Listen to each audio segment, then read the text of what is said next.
अनुसूचित जातीतील आरक्षणाच्या उपवर्गीकरणाच्या निर्णयाविरोधामध्ये सोमवारी कोपरगाव शहरात समस्त आंबेडकरी समाजाच्या वतीने विराट जन आक्रोश महामोर्चाचे आयोजन करण्यात आले होते। या महामोर्चात कोपरगाव शहर व तालुका तसेच जिल्ह्यातील विविध भागातून आलेल्या भीमसैनिकांसह आंबेडकरी समाज बांधव मोठ्या संख्येने सहभागी झाले होते। महामोर्चाची सुरुवात भारतरत्न डॉक्टर बाबासाहेब आंबेडकर स्मारक येथे अभिवादन करून करण्यात आली।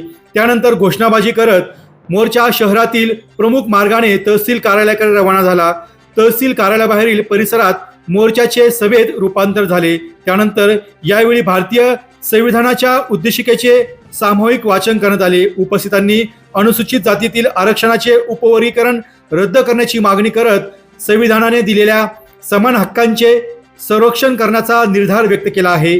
या महामोर्चाला चर्मकार समाज आणि बुरुड समाजाने जाहीर पाठिंबा दिला असून विविध सामाजिक संघटनांचे पदाधिकारी कार्यकर्ते तसेच मोठ्या संख्येने महिला युवक आणि ज्येष्ठ नागरिकही आंदोलनात सहभागी झाले होते। सभेच्या शेवटी शासनाकडे आपल्या मागण्यांचे निवेदन तहसीलदार यांच्या मार्फत सादर करण्यात आले असून आंदोलन शांततेत आणि शिस्तबद्ध वातावरणात पार पडले आहेत। राज्य सरकारने बदल समितीचा अहवाल हातात स्वीकारला। 30 एप्रिल पर्यंत सामान्य नागरिक संघटना इतर समाज यांच्या हरकती मागवल्यात सरकारने। 35,000 हरकती त्यांना आतापर्यंत उपलब्ध झाल्यात। त्याच्यात आक्षेपच आहे का होऊ नये म्हणून, आणि त्याच्यामुळे हरकती असल्यामुळे सरकार याचा अंतिम GR काढणे शक्य नाही। GR काढायचा असल्यास आमची मागणी राहील, GR काढायचा असल्यास आमचं 13% आरक्षण 20% करून मिळावं, या मागणीसाठी आम्ही ठाम राहू। आणि जाता जाता इस देश में संपवण्याच्या आधी इस देश में ज्ञान से हर जुल्म को जला दिया, इस देश में ज्ञान से हर जुल्म को जला दिया, एक इंसान से इंसान को मिला दिया। इस देश में नेता तो बहुत हुए, इस देश में नेता तो बहुत हुए, मगर उनको भी एक सलाह दिया, अरे मेरे एक अंबेडकर ने पूरा हिंदुस्तान हिला दिया। जय भीम जय महाराष्ट्र। जो विषमता करत असेल तर आमचा या पृथ्वी तलावर राहून उपयोग तरी काय?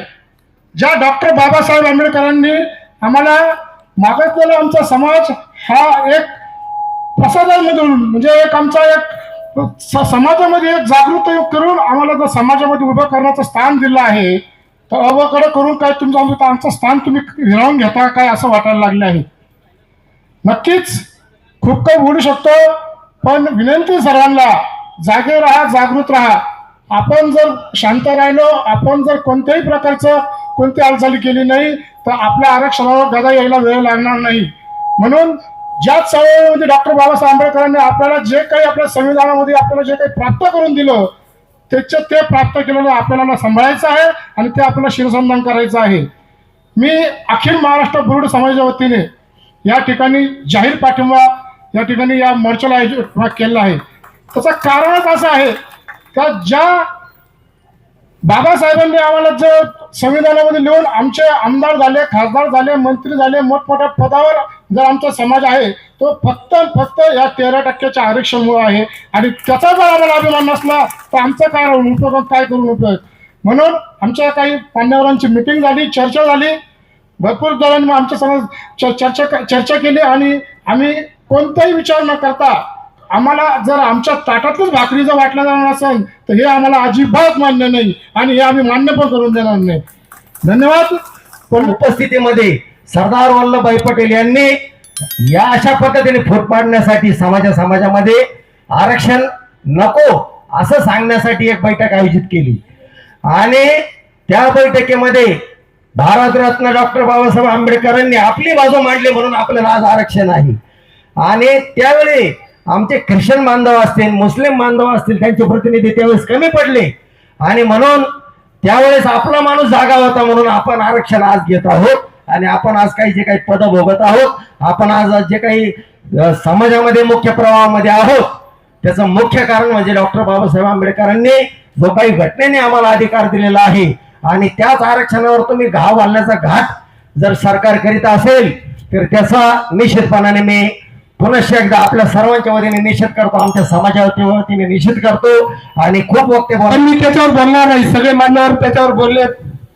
मी फक्त याच्यावर बोलणार आहे की हे सरकार किती जातीवादी आहे आणि या सरकारने बौद्ध समाजाला कसं टार्गेट केलेलं आहे. 1 ऑगस्ट 2024 रोजी उच्च न्यायालयाचा निर्णय येतो. ज्या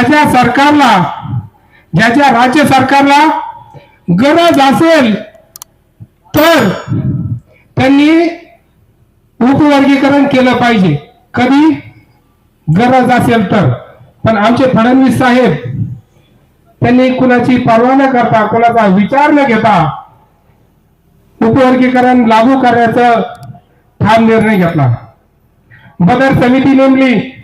बदर समिती नेमल्यानंतर बदर समितीचे सदस्य नेमले आणि त्या बदर समितीत एकही मांगाचा नाही, एकही महाराजा नाही, एकही समाजाचा नाही, एकही बुरुडाचा नाही, सगळे सवर्णाचे. अरे आरक्षण उपवर्गीकरण आमचं करताय का सवर्णाचं करताय? बदर समिती नेमली, 17 महिने घेतले, आदेश काढला नाही, अहवाल सादर केला नाही आणि आमचे 1 एप्रिल 2026 रोजी विधिमंडळात ठराव पास केला. 10 एप्रिलला अंमलबजावणी सुरू झाली. 15 एप्रिल पर्यंत मुदतवाढ केली आणि जेव्हा हरकती घेतल्या, आक्षेप घेतला, तेव्हा 30 एप्रिल पर्यंत मुदत दिली. खरं सांगा भावानो, 14 एप्रिल 1 एप्रिल ते 30 एप्रिल आपला बौद्ध समाज कशामध्ये गुंतलेला असतो? अरे तुमच्या बापाची जयंती आहे, त्या बापाच्या जयंतीत आमचा बौद्ध समाज महिनाभर त्या जयंतीची तयारी करत असतो. म्हणजे किती जातीवादपणा आहे. 1 ऑगस्टला तुम्ही अण्णाभाऊ साठेची जयंती, त्या दिवशी निर्णय लागू करता. एप्रिल महिन्यात अहवाल सादर करता, ठराव मंजूर करता आणि कळत न कळत समाजाला हा संदेश देता की बाबासाहेबांवर अण्णाभाऊ साठे पाहिजे. हा जातीवाद नाही का?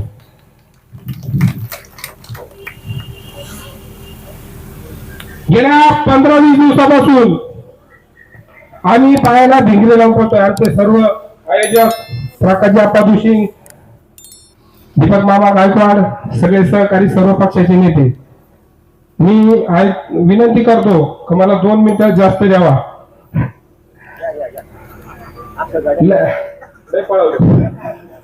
घ्या 2 मिनिटं फक्त 2 मिनिटं. हो. त्यानंतर बदर समिती नेमणी, अहवाल सुरू झाले आणि आता SIR ची चौकशी, नोंदणी सुरू आहे. SIR ची नोंदणी सुरू झाली. प्रत्येकाच्या घरोघरी कर्मचारी आता नोंदणी करून घेता की नाही साहेब? मग ह्या बदर समितीनं आमचं उपवर्गीकरण करताना आमच्या दारात आलं पाहिजे का नाही? अरे तुम्ही आमच्या दारात या, आम्हाला विचारा आम्हाला काय पाहिजे. अरे आम्हाला उपवर्गीकरण पाहिजे नाही पाहिजे, तुम्ही समाजाच्या दारात जा, तुम्ही बरोडाच्या दारात जा, तुम्ही महाराजाच्या दारात जा, तुम्ही मागाच्या दारात जा, तुम्ही आमचा विचार तर घ्या. आरक्षण आमचं आहे, आमच्या बापाने दिलं, डॉक्टर बाबासाहेब आंबेडकरांनी. त्याचे तुकडे करण्याचा अधिकार तुम्हाला मागताना नाही. हे जो आरक्षण उपवर्गीकरणाचा घाट घातलाय, त्या आरक्षण उपवर्गीकरणाच्या घाटामध्ये आता कोणी कुणावरही काही बोलायला लागलं. एक जण म्हणला महाराणी आरक्षणावर दरोडा टाकला, एक जण म्हणला महाराणी आरक्षण खाल्लं. अरे बाबा, आरक्षण खायचं नसतं, आरक्षण मिळवायचं असतं, त्याच्यासाठी स्पर्धा करायची असते, त्याच्यासाठी शिक्षण घ्यायचं असतं, 18 तास अभ्यास करायचा असतो, हाडाचं पीठ करायचं असतं, रक्ताचं पाणी करायचं असतं आणि ती गाणं फक्त मारायच्या बरोबर आयरे काम नाही. म्हणून या आमचा विरोध मातंग समाजाला नाहीये. आमचा विरोध मुळात मातंग समाजाला नाही. मातंग समाज काल आमचा लहान भाऊ होता, आजही आहे, उद्या राहील. पण या RSSच्या दलालांना, या पाकिट मारांना जे बेछूट बोलायचं सूड दिलेलं आहे, त्या दलालांना माझं एक सांगणं आहे.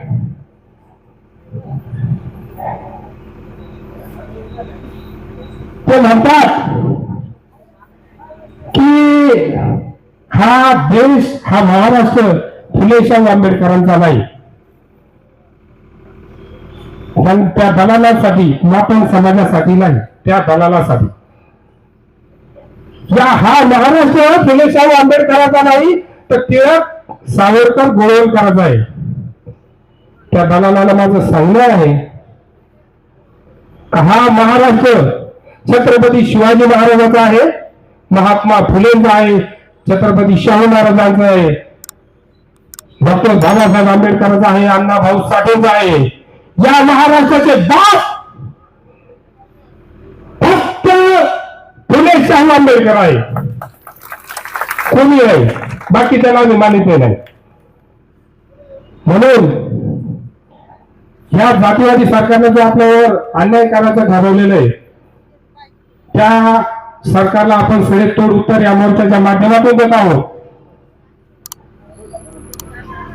या मोर्चाच्या माध्यमातून या सरकारने जागा व्हावं, वेळोत वेळी जागा व्हावं, नाही तर या सरकारला आमचा आव्हान आहे. या मोर्चाच्या माध्यमातून आव्हान करतो, तुम्ही उपवर्गीकरण लागू करायची तयारी करा. आम्ही 29ला तुम्हाला मुख्यमंत्री होऊ देणार नाही याची तयारी करतो.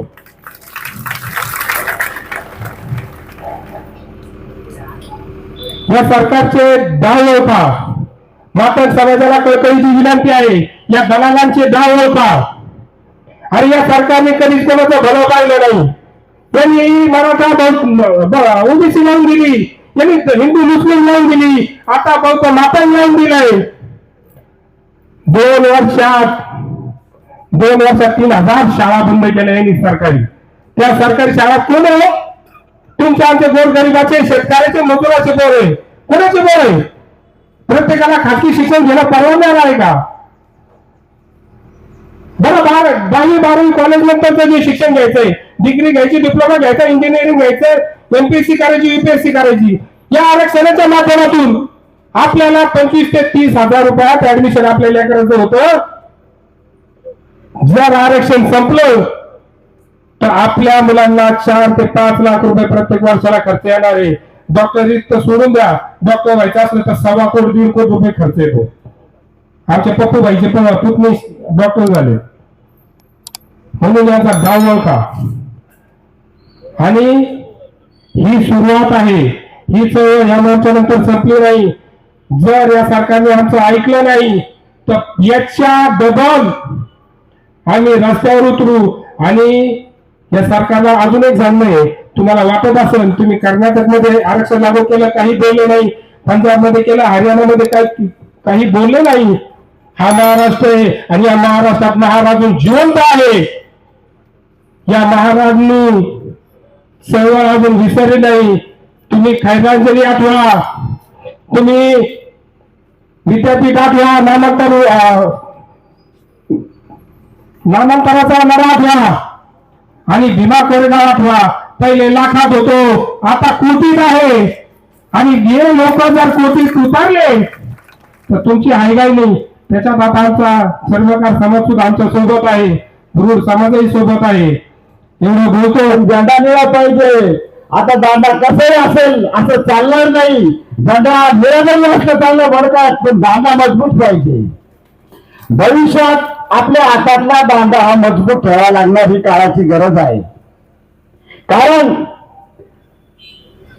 झोपलेला असतो परत उठवता येतं, उठ बाबा, पण तो झोपेचा सोंग करतो आणि आपली जो चेष्टा करतो ते कमरात दांडा घातल्याशिवाय आपल्याला आता जमणार नाही. याच्याकरता उपवर्गीकरणाचा विषय घेऊन माझ्या सहकार्याने आम्ही तुमच्या समोर आलेला आहे. मित्रांनो, आरक्षण हा विषय नाहीये, हा एक समाजाला खच्ची करण्याचं काम करायचं आहे. 2014 हे सरकार सत्तेत आलं आणि त्या सरकारचा जर पहिला अजेंडा असेल तर दलित समाजाची चळवळ संपवायची. गावखेड्यामध्ये जाऊन समाजाचा माणूस ताक मारून पाहिजे असे ते पहिला अजेंडा आहे. आणि पहिलं पाऊल त्यांनी टाकलं, जे माझ्या परदेशामध्ये शिक्षण करणारे जे दादा असतील, ज्यांची प्राप्त परिस्थिती नाही परदेशात शिक्षण करायला शिकायची, अशा माझ्या बांधवांचं, माझ्या माता भगिनींचं शिक्षणापासून वंचित करण्याचं काम, त्यांची शिष्यवृत्ती नष्ट करण्याचं काम या सरकारनं पहिलं केलेलं आहे. 2014ला तर तिथं थांबले नाही. तर आता दुसरा अजेंडा काय घ्यायचा?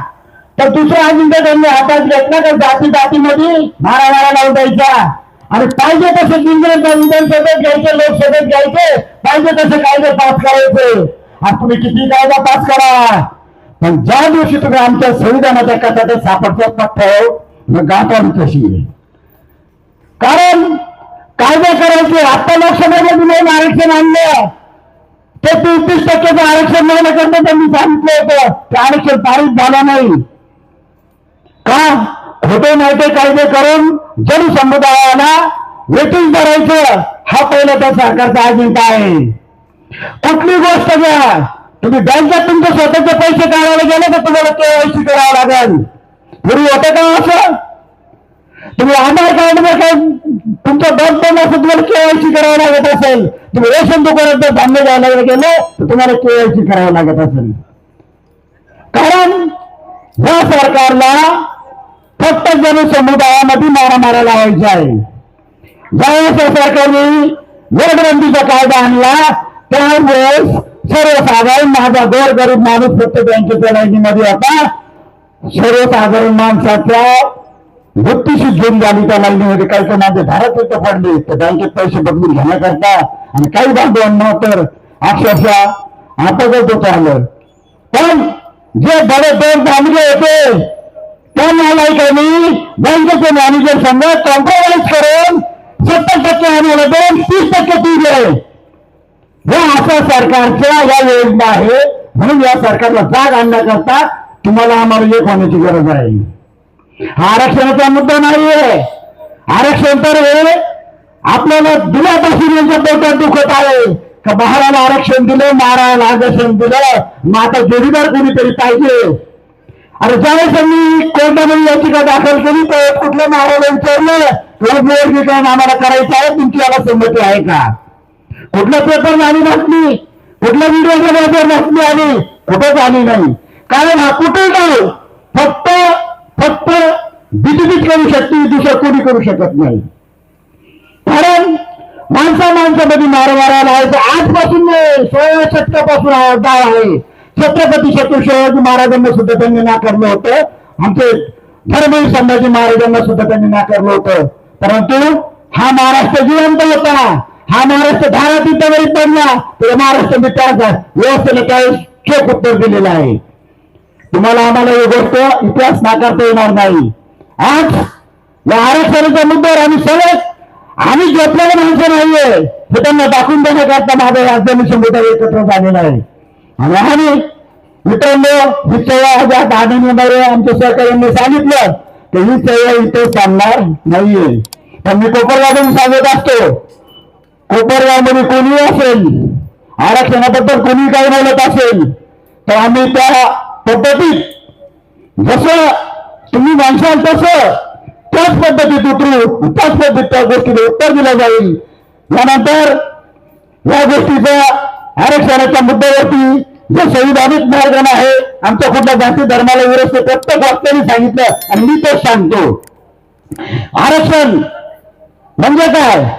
अरे ज्या टायमाला बाबासाहेब आंबेडकरांनी एकसंघ या 59 जातीला आरक्षण दिलं त्या टायमाला बाबासाहेबांची दूरदृष्टी होती की हा माझा गावखेड्यातला माणूस, गाववाड्याच्या बाहेर राहणारा माणूस हा एकसंघ झाला पाहिजे.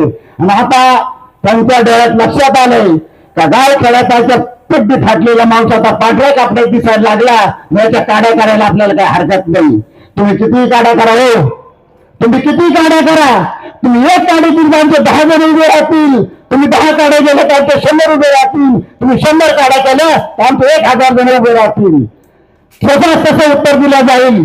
म्हणून मी आयोजक असे जास्त वेळ न घेताना आज आमच्या विनंतीला मांडून गावखेड्यातून आलेले आमचे बांधव असतील किंवा शहरामधील आमचे बांधव असतील यांना आमच्या विनंतीला मांडून आपण इथे उपस्थित राहिला त्याबद्दल मी सगळ्यांचे हार्दिक अभिनंदन करतो. त्याबद्दल आणि माझे लिहिलंच नाही बाबासाहेबांनी म्हणजे आलं कुठून? जर या शासनाला उपवर्गीकरण करायचं होतं तर या महाराष्ट्रामध्ये महार मान समार भिवळी कोळी तेली माळी साळी सर्व ओबीसी मागासवर्गीय यांचा जनगणना यांनी कधी केली हे शासनाने आम्हाला आधी सांगावं. या राज्यामध्ये मागासवर्गीयांची अल्पसंख्याकांची जनगणना झालेली नाही. सर्वप्रथम जर जनगणना झाली असेल तर त्यांनी आम्हाला त्याचं उत्तर द्यावा. कुठे झालं उपकरण कशासाठी आहे? हे फक्त याच्यासाठी आहे की या महाराष्ट्रामधले सर्व मागासवर्गीय ओबीसी मराठा याच्यामध्ये दंगली घातल्या पाहिजे. कशामुळे? फक्त आरक्षण म्हणजे महाराच्या मागाच्या मराठा भेलाच्या कोळ्याच्या मराठाच्या माळ्याच्या याच्यामध्ये आरक्षण दंगली घातल्या पाहिजे. दंगली घालून परत हे शासन काय म्हणणार आहे का तुमच्यात एकी नाही. बाबांना तुमच्यात एकी नाही म्हणून आम्ही आरक्षण सर्वांचं कॅन्सल करतो. मग काय आपल्याला अण्णा भावाला सांगायचं? मी अक्कल त्यांना पाहिजे. जर हे आरक्षण कॅन्सल झालं तर नंतर ते काय म्हणतील? बाबासाहेबांची घटना हे संविधान आपल्याला बदलावं लागणार आहे.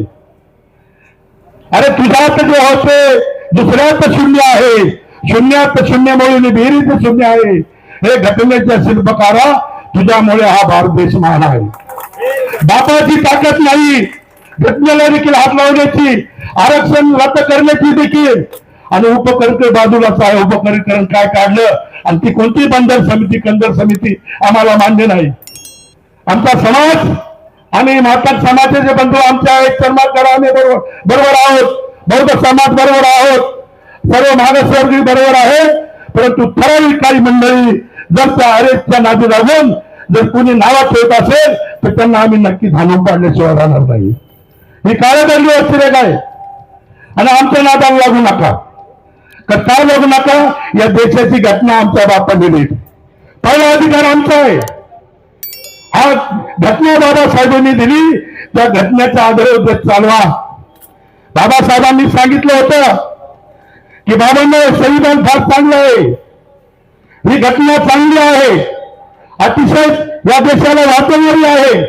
पण घटना करते जर नालायक त्या ठिकाणी गेले तर घटनेला देखील बाधा लागू शकतो. आणि म्हणून आपण सावध राहिलं पाहिजे. माझ्या माता भगिनी, माझ्या बंधूंनो, या ठिकाणी आपल्याला आताच नाही एक मोर्चा करून चालणार नाही. तो उपवर्गीकरण जर रोखायचं असेल, शासन जर ऐकत नसेल तर आपल्याला त्याला उत्तर द्यावं लागेल. आम्ही कुठल्या जाती धर्माच्या विरोधात नाही. अरे सर्व या देशातले सर्व धर्म आमचे आहे, ते आमचे भाऊ आहे. तर याचं कारण असं आहे की लोकशाहीर अण्णाभाऊ साठे यांनी बाबासाहेबांना गुरु मानलं आणि बाबासाहेब आंबेडकरांनी महात्मा ज्योतिबा फुलेंना गुरु मानलं. महात्मा ज्योतिबा फुलेंनी छत्रपती शिवाजी महाराजांना गुरु मानलं आणि छत्रपती शिवाजी महाराजांनी तुकाराम महाराजांना गुरु मानलं. मग कुठेही जाती पळाली. हे सर्व आमचे भाऊ आहोत. या ठिकाणी पाऊस चालू झाला. आता एक भाषण राहिलेलं आहे. कुठं तुझ्यात जे होते दुसऱ्यात शून्य आहे, शून्यात शून्य मिळते बेरीज शून्य आहे. हे घटनेचा शिल्पकारा तुझ्यामुळेच भारत देश महान आहे. जय भीम, जय भारत. अरे हा अधिकार तुम्हाला आमच्या बापाने दिला ना. ज्या बाबासाहेबांनी तुम्हाला सगळे अधिकार दिले त्या बाबासाहेबांचं संविधान तोडण्यासाठी तुम्ही या संघटनेचे लोक प्रयत्न करता. तुमचा जाहीर निषेध आहे. आणि म्हणून आपण ते आरक्षणाचं उपवर्गीकरण कधी होऊ देणार नाही. जीव घ्याल तर चालेल, पण आपल्यामध्ये जे किरकोळ गटतट असतील, आपल्यामध्ये जे एकमेकांचे वैर असतील, आपल्या किती संघटना असतील, अजिबात तुम्ही त्यामध्ये मदत करू नका. कारण जर हे उपवर्गीकरण थांबायचं असेल तर आपल्याला एकत्र राहण्याशिवाय पर्याय नाही. अजिबात आपल्याला एकत्र जावं लागेल. आणि कोणी किती काय जरी बोललं तरी मोठे भाऊ कोणी छोटे भाऊ त्याच्या पोटामध्ये घ्या आणि एकटी टाकतील ना तर पर्याय नाही. तर तुम्हाला सांगायचं बघा, पहिली क्रांती या सर्व भारतातल्या त्या धर्माला एकत्र ठेवायची क्रांती बाबासाहेबांनी केली भारतीय संविधानाच्या माध्यमातून. आणि आज जंतर म्हणतो क्रांती पण का महाराज केली, तोच आपली तितके महाराज आहे लक्षात ठेवा. आणि ती क्रांती 2029ला हे सरकार करणार आहे. आपण आम्हाला सध्याचं काय घेणं त्यांनी काय दिलं आपल्याला. आता 100 खासदार 50 आमदार आहेत. काय मला सांगा बरं तुम्ही आम्हाला? त्याच्यामुळे आम्हाला सध्या काय घेत नाही. आमचा बाप बाबासाहेब, आमचा आजा बाबासाहेब, आमचा पंत बाबासाहेब, आमचा विश्व बाबासाहेब आहे. आम्हाला काही कोणाचं घेत नाही. आढळ साहेबांनी आम्हाला पक्ष काढला नाही काढलं तरी काही फरक पडत नाही, पण आमच्यासाठी समाज पहिला आहे. आणि म्हणून तुमच्या मनापासून मला क्रांतिकारी जय भीम करतो. ज्या माता बांधवांनी बाबासाहेबांच्या बरोबर नाही त्यांना सलाम करतो. उलट आमचं म्हणणं आहे ते मुख्य प्रवाह झाले पाहिजे, ते शिकले पाहिजे, त्यांच्या मुलांनी आमच्या बरोबर आलं पाहिजे. अहो एक विचार करा, आता वेळ जास्त झाला. या नगर जिल्ह्यामध्ये तुम्ही माहिती आहे वैजापूरचा आता सगळ्यांना माहित आहे, वैजापूर औरंगाबाद जिल्ह्यात आहे. वैजापूरचा 40 बँड आहे, निफाडचा नाशिकचा बँड आहे, अमर शेखचा बरोबर ना, बारामतीचा अमर बँड आहे. हे तिन्ही बँडाचे मालक मुसलमान आहेत आणि वाजला बँड आहेत. म्हणजे यांचा मालक नाही स्वतःला होता आले नाही, यांना यांच्या येडोळे सुटले नाही, यांना लक्षात सुटले नाही, या आदिवासी शाळेत जायला तयार नाही. आणि मग आपल्याला जायला का तयार ते स्वतःच मला तुम्ही आमच्या सगळं कॉम्पिटिशन करा, तुम्ही आमच्या बरोबर करा, तुम्ही स्पर्धा परीक्षा करा, असं करा. तुम्ही हे सोडून दिलं आणि मार आमचं खाल्लं, मार आमचं खाल्लं. अरे काय तुम्ही तुमच्याकडे लक्ष द्यायचं नव्हतं, सोडून काहीच नव्हतं आणि आमच्याकडे जायचं उशा. आणि म्हणून पुन्हा तुम्हाला क्रांतिकारी जय भीम करतो. आणि माझ्या आई बहिणीला सांगतो, मित्रांना सांगतो का आंबेडकरी चळवळीतील आपले ज्येष्ठ नेते ज्यांनी पिढ्यानपिढ्या या जिल्ह्यामागं प्रत्येक खेड्यापाड्यामध्ये जाऊन आपल्या समाजाला न्याय दिला, अशा आशुराव गायकवाड काल त्यांचं दुःखद निधन झालं. आज त्यांचा अंत्यविधी आहे. तो अंत्यविधी सोडून त्या अंत्यविधीला मी माझी मिसेस माझ्या आईला पाठवलं, पण त्यांच्या आत्म्याला शांती मिळावं म्हणून 2 मिनिटं फक्त उभं राहून आपण त्यांना शांती द्यावा अशी विनंती करतो. डी न्यूज वृत्तवाहिनी सामाजिक, शैक्षणिक, राजकीय, धार्मिक, सहकार, सांस्कृतिक, कृषी या सर्व चालू घडामोडींचा वेध घेणारी वृत्तवाहिनी. डी न्यूज वृत्तवाहिनी, वेध वर्तमानाचा.